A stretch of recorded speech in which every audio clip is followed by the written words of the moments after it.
اعوذ باللہ من الشیطان الرجیم بسم اللہ الرحمن الرحیم یا ایہا الذین آمنوا اوفوا بالعقود صدق اللہ العظیم۔ سورۃ المائدہ۔ آج ہم اللہ کی توفیق سے سورۃ المائدہ کا آغاز کر رہے ہیں۔ جب بھی کسی سورت کا آغاز کیا جاتا ہے تو 6 باتوں کا جاننا ضروری ہے۔ سورت کی ابتدا میں جہاں پر بسم اللہ الرحمن الرحیم لکھی ہوتی ہے، اس کے دائیں بائیں 6 باتیں لکھی ہوتی ہیں۔ نمبر 1، سورت کا نام کیا ہے۔ نمبر 2، اس کی آیات کتنی ہے۔ نمبر 3، اس کے رکوع کتنے ہیں۔ نمبر 4، یہ مکی ہے یا مدنی ہے۔ نمبر 5، اس کا ترتیب توقیفی کیا ہے۔ اور نمبر 6، اس کا ترتیب نزولی کیا ہے۔ سورۃ المائدہ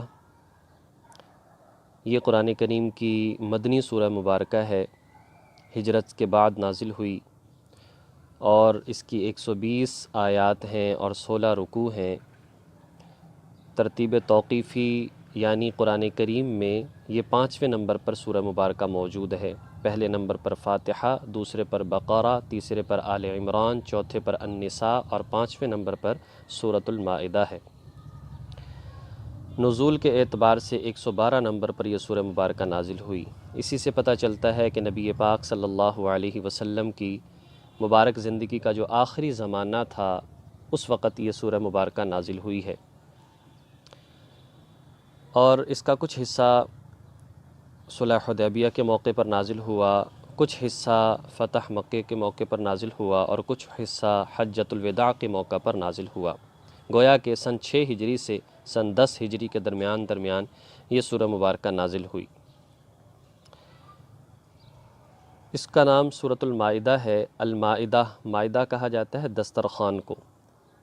اس سورہ مبارکہ کی آیت نمبر 114 میں حضرت عیسیٰ علیہ السلام کے حواریوں نے مطالبہ کیا کہ آپ اللہ تعالیٰ سے دعا کریں کہ وہ ہمارے لیے آسمان سے دسترخوان نازل کرے جس پر کھانے موجود ہوں۔ تو اس واقعے کی طرف اشارہ کرتے ہوئے اور نسبت کرتے ہوئے اس سورت کا نام سورۃ المائدہ ہے۔ تفصیلی واقعہ وہاں پر آئے گا۔ اس کے مضامین کو دیکھا جائے، چونکہ مدنی سورہ مبارکہ ہے تو بہت سارے معاشرتی مسائل کو بیان فرمایا ہے، احکامات کو بیان فرمایا ہے، عقائد کو کم بیان فرمایا ہے۔ یہ اس وقت کا زمانہ ہے جب کہ اسلام الحمدللہ خوب پھیل چکا تھا، اور اسلام کی دعوت جزیرہ عرب میں طول و عروج میں اچھی طریقے سے پھیل چکی تھی۔ تو اس وقت جو ہے یہ احکامات نازل ہوئے اور سورہ مبارکہ نازل ہوئی، جس میں اسلامی ریاست کو مستحکم کرنے کے حوالے سے مسائل کو بیان فرمایا۔ اسی طریقے سے مسلمانوں کے سماجی، سیاسی، معاشی مسائل کو بیان فرمایا، اور یہ سورہ مبارکہ اپنے وعدوں اور عہد و پیمان کو پورا کرنے کے حوالے سے اللہ پاک اس میں حکم دیتے ہیں۔ اسی طرح اس میں وضو اور تیمم کے مسائل کو بیان فرمایا، حلال حرام غذاؤں کے حوالے سے بیان فرمایا، اور اسی طرح اہل کتاب، ان کے ساتھ معاملات، ان کی عورتوں کے ساتھ نکاح، اور اسی طریقے سے ان کا ذبیحہ جائز ہے ناجائز ہے، اس کو بیان فرمایا۔ اسی طریقے سے انسانی عظمت کو بیان فرماتے ہوئے حضرت آدم علیہ السلام کے 2 بیٹوں حابیل اور قابیل کا واقعہ ذکر کیا۔ شراب اور جوئے کے صریح الفاظ میں ان کے حرام ہونے کو، ان کی شناعت اور برائی کو بیان کیا۔ اسی طریقے سے حضرت عیسیٰ علیہ السلام کے متبعین، انہوں نے جو فرمائشیں کیں، اس حوالے سے ان کا کچھ تذکرہ ہے آخر صورت میں۔ تو یہ بنیادی اس کے مضامین ہیں۔ یا ایھا الذین آمنوا اوفوا بالعقود، اے ایمان والو اپنے وعدوں کو پورا کرو، اپنے عہدوں کو پورا کرو، معاہدوں کو پورا کرو۔ اوفو مطلب پورا کرنا، عقود عقد کی جمع ہے۔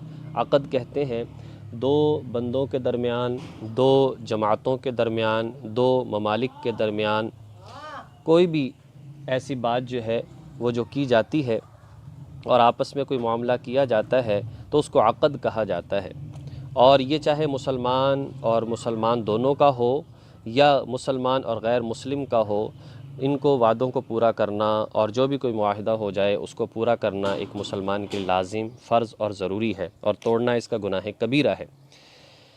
اس میں سارے ہی عقود جو ہیں وہ شامل ہو جاتے ہیں، چاہے اس میں وعدہ الست ہو، اللہ تبارک و تعالیٰ نے عالم ارواح میں تمام قیامت تک پیدا ہونے والی جو ارواح ہیں ان کو پیدا فرمایا، اور پھر جو ہے ان سب سے وعدہ لیا، الست بربکم، کیا میں تمہارا رب ہوں یا نہیں ہوں؟ تو سب نے وعدہ کیا، اس میں مسلمان اور کافر آج جو موجود ہیں وہ سبھی شامل تھے۔ تو آج اگر کافر اسلام نہیں لاتے تو اس وعدے کی پاسداری نہیں کر رہے اور وعدوں کو وہ توڑ رہے ہیں۔ ایک مسلمان جب کلمہ پڑھ لیتا ہے تو اس وقت میں گویا کہ وہ اس بات کا اقرار کرتا ہے کہ یا اللہ میں آپ کے سارے احکامات کو مانوں گا اور نبی پاک صلی اللہ علیہ وسلم کے مبارک طریقوں کے مطابق اپنی زندگی کو گزاروں گا۔ جن باتوں سے اللہ کے رسول نے منع فرمایا ہے میں ان باتوں سے مکمل بچوں گا، یہ بھی ایک وعدہ ہے۔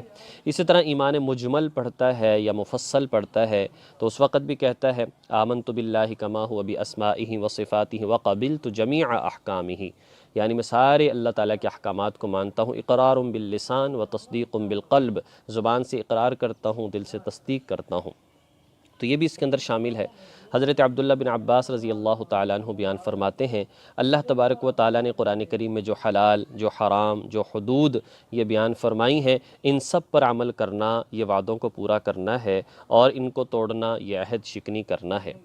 اور اس میں سارے ہی معاملات لوگوں کے درمیان جو عقد نکاح کیا جاتا ہے، یا اسی طریقے سے جو مزاربت کاروبار ہے یا مشارکت ہے یا ایک دوسرے سے قرض لین دین کے معاملات ہیں یا قسم کھا لینا ہے کسی بات پر، ان سب چیزوں کو پورا کرنا لازم ہے۔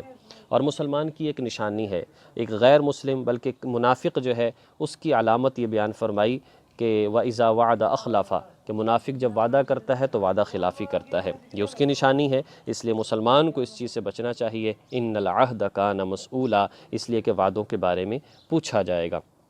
تو ہمیں چاہیے قرآن کریم کو صحیح طریقے سے پڑھیں اور اس کو سمجھیں اور اس کے مطابق عمل کریں اور ان باتوں کو آگے پھیلائیں تاکہ ہم ان وعدوں کو پورا کرنے کی کوشش کر سکیں، اور اللہ پاک اس کوشش پر جو ہے ہماری مغفرت فرما دے اور ہم سے راضی ہو جائے۔ اس لیے کہ انسان کے ذمے تو کوشش ہی ہے، صراحتاً کسی چیز کی نافرمانی کرنا، جان بوجھ کر بار بار کسی گناہ کا اصرار کرنا اور بار بار اس کو کرنا جو ہے یہ بہت بڑا جرم ہے۔ اور اللہ پاک نے جو ہمیں ایمان کی دولت عطا فرمائی ہے، اس دولت کی ناقدری ہے۔ اس کی قدر یہی ہے کہ اللہ رب العزت کے تمام احکامات جو ہیں ان پر عمل کیا جائے، ان کو مانا جائے، دل میں جگہ دی جائے اور ان کی اہمیت سمجھتے خود بھی عمل کیا جائے، اپنے ماتحتوں کو بھی عمل کروایا جائے، اور پوری دنیا کی یہ نیت کی جائے کہ یا اللہ ان احکامات کو میں پوری دنیا میں جو ہے وہ پہنچاؤں گا اور پھیلانے کی کوشش کروں گا۔ اللہ پاک ہمیں توفیق عمل نصیب فرمائے۔ وآخر دعوانا ان الحمد للہ رب العالمین۔